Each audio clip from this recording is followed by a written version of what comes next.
So, Yep. Roland, you're alluding to believing that there's a bigger sort of something going on here. I'm always a little bit wary of this, but I'd love for you to give voice to what is it that you believe is going on, and let's have that discussion.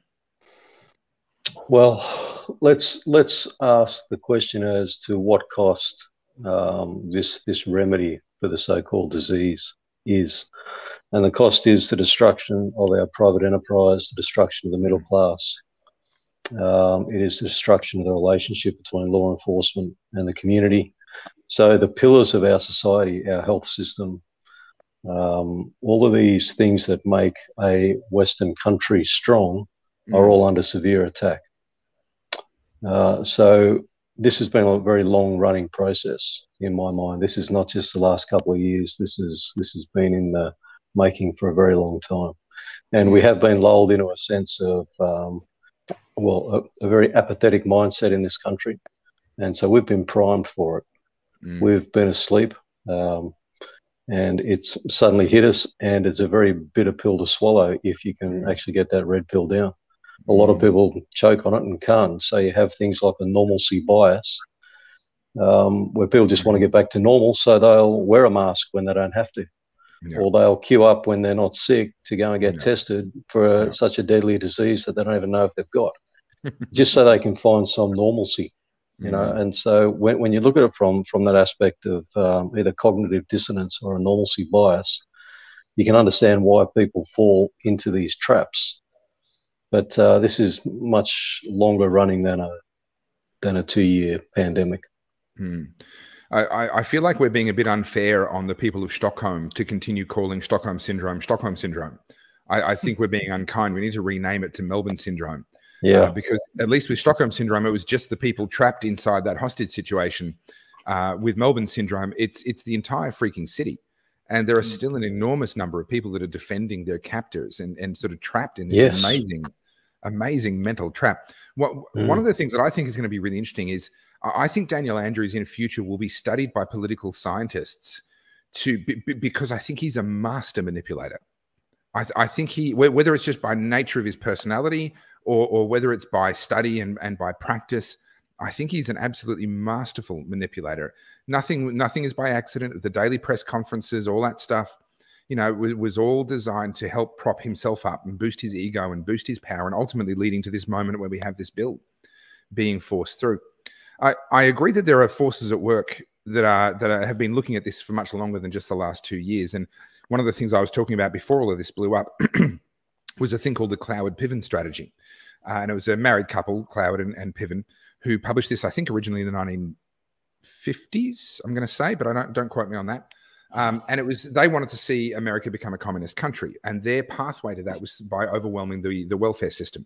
That was their kind of strategy that they laid out in their Cloward-Piven strategy. Just grow the welfare system, get more and more people needing more and more welfare, and eventually the system collapses under its own weight. And that collapse is their opportunity to bring about communism. Now, that's not a conspiracy theory. It's published. You can read their book, the Cloward-Piven strategy. Just Google it and you'll be able to read all about it. And they're long dead, but that strategy in many ways has just been slowly, whether by design or whether just by people's laziness, that's been slowly unfolding. Welfare dependency in Australia has been going up. Debt levels have certainly gone up since John Howard, when we were federally, we were debt free. And I was very worried about where we were headed financially, and then suddenly got blindsided by this virus that just came along.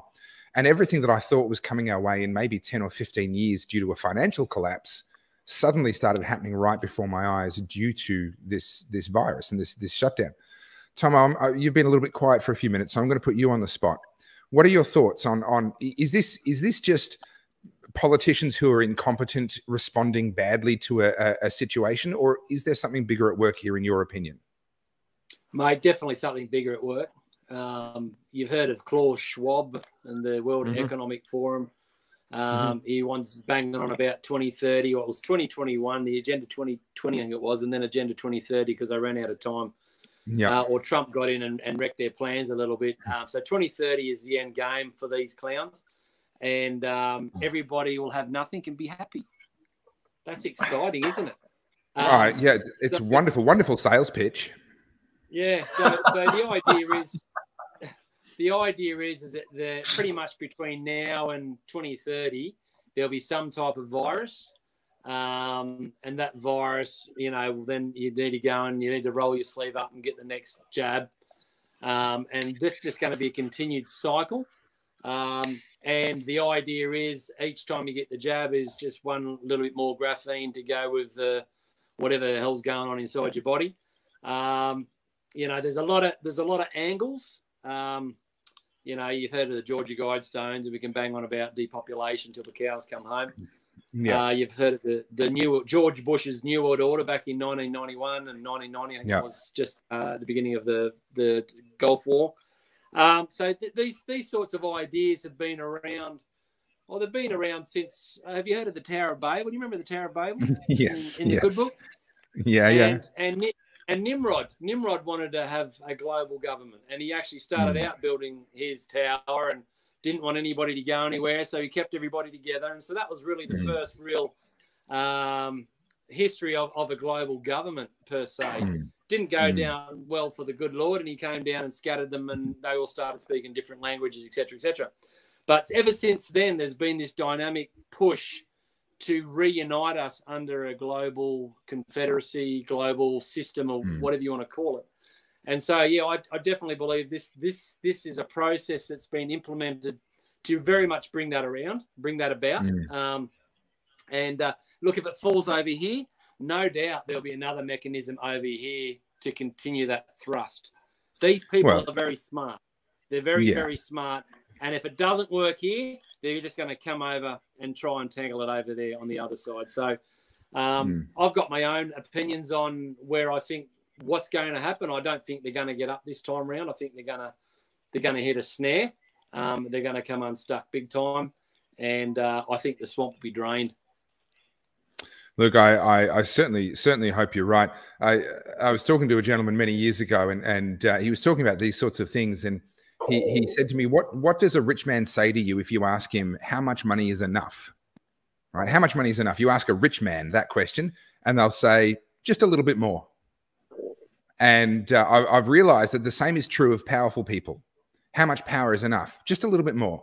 I just need a little bit more, and then I'll be able to make everything right, and the world will be wonderful. Oh, that didn't work. I just need a little bit more power, and so on. And there's this never-ending appetite for power. I'm a big believer in incompetence being a sufficient tool to explain a lot of what we've seen.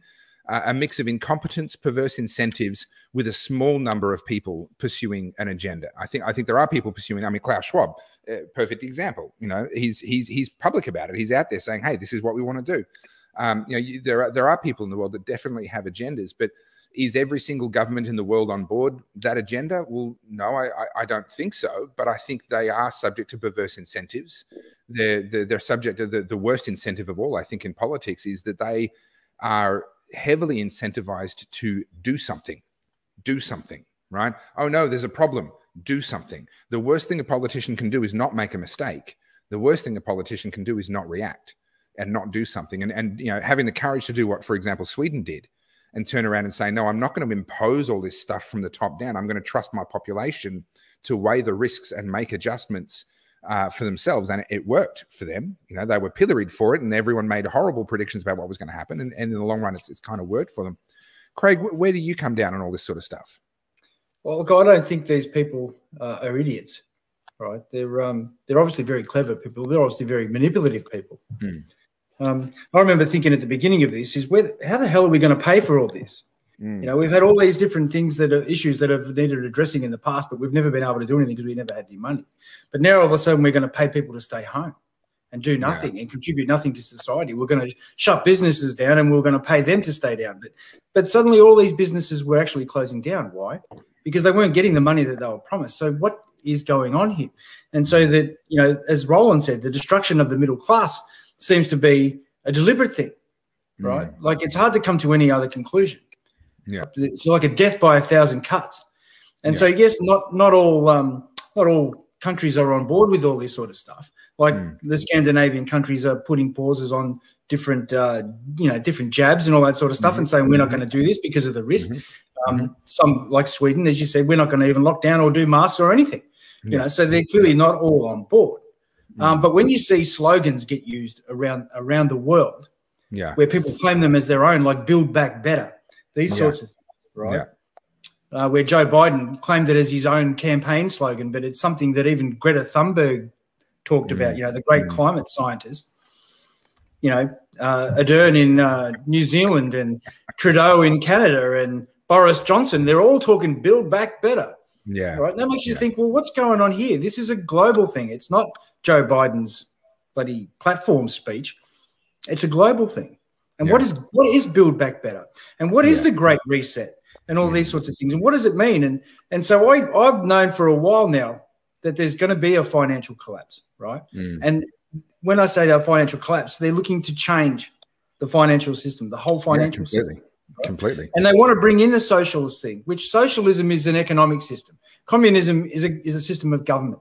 But the two usually go hand in hand. Right? And now if people haven't been able to open their eyes and see what's been happening in Victoria, especially when the leader of Victoria or the spokesperson is supposed to be a spokesperson, not the leader. He's a public servant, right? This man, a public servant who's decided that on his whim, he's going to sell out our interest to China on the Belt and Roads Initiative. Right? How does that help the people of Victoria? It certainly does not.